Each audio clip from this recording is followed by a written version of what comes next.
எப்பவுமே திமுக ஆட்சிக்கு வந்துருச்சுன்னா ரவுடிகளுக்கு மக்கள் விரோத செயலை செய்கிறவங்களுக்கு ஒரே கொண்டாட்டம் தான். அதே போலதான் ஸ்டாலினுடைய ஆட்சி வந்தோடனே இந்த கூலிப்படைகள் தமிழ்நாடு முழுவதும் அவங்களுடைய ராஜ்யமாக, அவர்கள் ராஜ்யம் நடக்கிற இடமாக தமிழ்நாட்டை மாற்றினார்கள். இவங்க ஆட்சிக்கு வந்த உடனேயே நான் பல விஷயங்களை உங்களுக்கு குறிப்பிட்டு காட்ட முடியும். நீதிமன்றத்திற்குள்ளாகவே புகுந்து நீதிமன்றத்திற்குள்ளேயே அருவாளை வச்சு வெட்டி கொலை செஞ்சு போட்டாங்க. என்னடா ஒரு கூலிப்படை இவ்வளவு வேகமா வேலை செய்து ஆட்சி வந்தோடனே கூலிப்படையினர் இவ்வளவு பெருகிறாங்களே நினைக்கும் போதே தொடர் படுகொலைகள் அரங்கேற்றப்பட்டுச்சு. பல பேருக்கு இன்றைக்கு மறந்திருக்கலாம். திருநெல்வேலியில, தூத்துக்குடியில, மதுரையில, சென்னையில சொல்லி தொடர்ச்சியாக கூலிப்படைகள் களத்துல இறங்குறாங்க. இவங்க ஆட்சி வந்த உடனேயே ஏராளமான கொலைகள் நடத்தப்பட்டுச்சு. அதுல ஒரு பெரிய விஷயம் தான் நான் உங்களுக்கு இப்ப குறிப்பிட்டு சொல்றேன். அந்த நீதிமன்றத்திற்குள்ளேயே, நீதிமன்ற வளாகத்திலேயே வெட்டி சாச்சிட்டா, ரத்த வெள்ளத்துல விழுந்து ஒருவர் கொலை செய்யப்பட்டார். அதே போல கோயம்புத்தூரை ஒட்டி இருக்கிற பொங்கலூர் பகுதியில ஒரு பத்திரிகையாளர், அந்த பத்திரிகையாளர் திமுக குறித்து, திமுக செய்கிற தவறுகள் குறித்து செய்தி வெளியிட்டார் என்கிற காரணத்துக்காக அந்த பத்திரிகையாளரை அவங்க கூலிப்படையை வச்சு கொலை செய்ய முயற்சிக்கிறாங்க. அந்த பத்திரிகையாளர் போய் காவல் நிலையத்தில் ஏற்கனவே சொல்லுகிறார், எனக்கு இந்த மாதிரி கொலை மிரட்டல் இருக்குன்னு சொல்லி. ஆனால் காவலர்கள் வேடிக்கை பார்க்கிறார்கள். கடைசியில நம்ம எல்லாரும் அதை பார்த்தோம். சில பேர் மறந்திருக்கலாம்.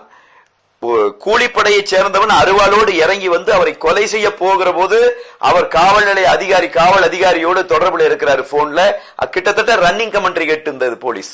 அந்த அளவுக்கு நடந்துச்சு ஒரு படுகொலை. அதே மாதிரி போலீஸ் ஸ்டேஷனுக்குள்ளேயே இறங்கி மதுரையில போலீஸ் ஸ்டேஷனையே அடிச்சு உரைச்சாங்க, அடிச்சு நொறுக்குனாங்க போலீஸ் ஸ்டேஷனை.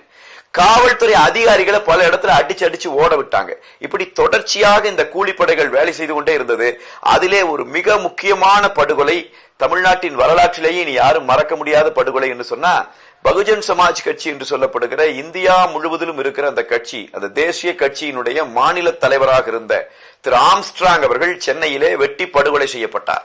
முக்கியமான கொலையாளிகள் என்று சொல்லி கைது செய்யப்பட்ட 2 பேர். அந்த 2 பேருமே அவசரமாக கைது செய்யப்பட்ட பிறகு, நீதிமன்றத்தில் ஆஜர்படுத்தின பிறகு அவங்க 2 பேருமே என்கவுண்டர்ல கொலை செய்யப்படுறாங்க. ஏன்னா அவங்க 2 பேர் வாய் திறந்தாங்கன்னா இந்த படுகொலையை செய்ய தூண்டியது யார், யார் பின்னணியில் இருக்கிறார்கள் உண்மை வெளியே வந்துடும். அப்ப ஒருத்தனை பயன்படுத்தி ஒரு தலைவரை கொலை செய்வது, கொலை செய்த பிறகு எவன் கொலை செய்தானோ அவனையே கொலை செய்வது, இது ஒரு பெரிய ஒரு ஃபார்மேட். இது அராஜகம், ரவுடிசம், கட்ட பஞ்சாயத்து, எங்க பார்த்தாலும் வெட்டு, குத்து, கொலை, மிரட்டல், பிளாக்மெயில். இது திமுகவினுடைய வாடிக்கை. போலீஸ் ஸ்டேஷனுக்குள்ளேயே உட்கார்ந்து இவங்க கட்ட பஞ்சாயத்து இன்றைக்கு கட்டவிழ்த்து விடுகிறார்கள். எனவே இந்த ரவுடிகளின் சாம்ராஜ்யம் அழிந்து போக வேண்டும் என்பதை மக்கள் சிந்தித்து பார்த்து இந்த தேர்தலில் வாக்குகளை கொடுக்கணும். நன்றி.